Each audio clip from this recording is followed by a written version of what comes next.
describe him to me. And Muslims, look at the description of your Rasul. And for some, this would be the first time you hear what your Prophet looked like. I saw a man of striking appearance. ظاهر الوضاء أبلج الوجه, radiant face, حسن الخلق, beautifully created. لم تعبه الثجلة, his belly wasn't protruding. ولم تزر به السعلة, nor was his head disproportionate and small. وسيم قسيم, proportionate and delicate, finely made, a specimen of a creation. في عينيه دعج, in his eyes there was a contrast. The dark was immensely dark, the white was excessively white. وفي أشفاره وطف, and his eyelashes were long. وفي صوته صهل, and in his voice was a natural echo. وفي عنقه سطع, and his neck was elegantly long. وفي لحيته كثاثة, his beard was full and thick. أزج أقرن, his eyebrows were arched, but they were not joined, it was separated. In summit فعليه الوقار, when he was silent, dignity covered him. وإن تكلم سماه وعلاه البهاء, and when he spoke it was audible and clear, almost commanding and overtaking. أجمل الناس وأبهاهم من بعيد, from afar the most striking and outstanding in appearance. وأحسنهم وأجملهم من قريب, and when he came near, the best of them and the most handsome of them in closeness. حلو المنطق, such an exalted and sweet level of logic. Like when he used to speak, it was so coherently logical, it was smooth and easy to understand.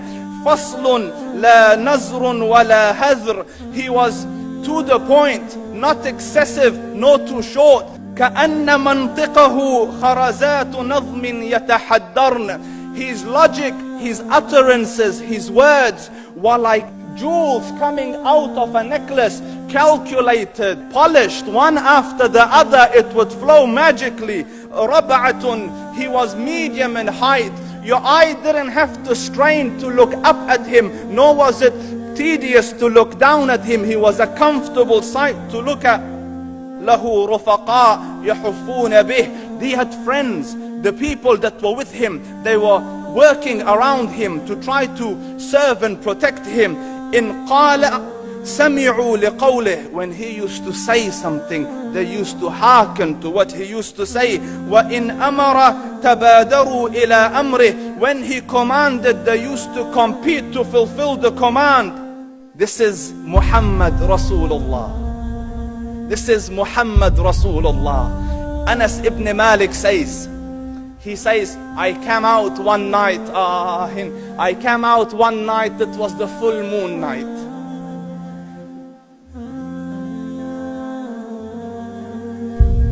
And I looked at the moon, and in the desert, understand, the moon is an awesome sight.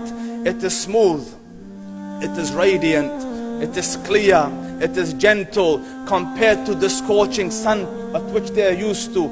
So the moon was the epitome of beauty. So he says, I came out at a full moon night and I looked at the moon and I saw it, beautiful, handsome. So I said, let me go see if the moon is more handsome or my Prophet is more handsome. Let me see if that is more beautiful or the Prophet is more beautiful. So I went and I saw him standing afar.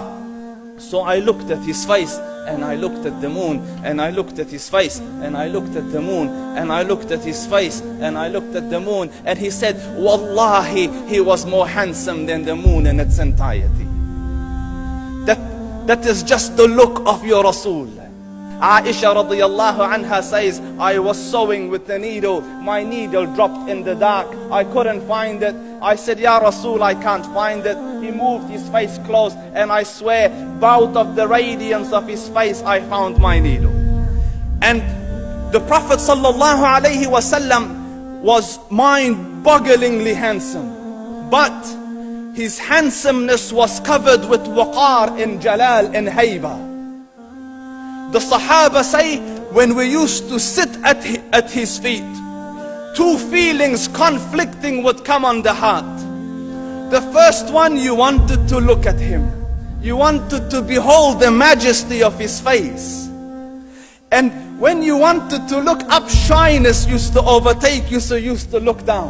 Amr ibn al-As says, I sat with him many times, but if you ask me to describe his face, I can't describe it. I wouldn't be able to look up to him ijlalan wa ta'zeeman. I couldn't look up at him. And that is why he didn't have the problems that Yusuf alayhi salam had. Because it was difficult to penetrate the awe and the splendor of the Rasul.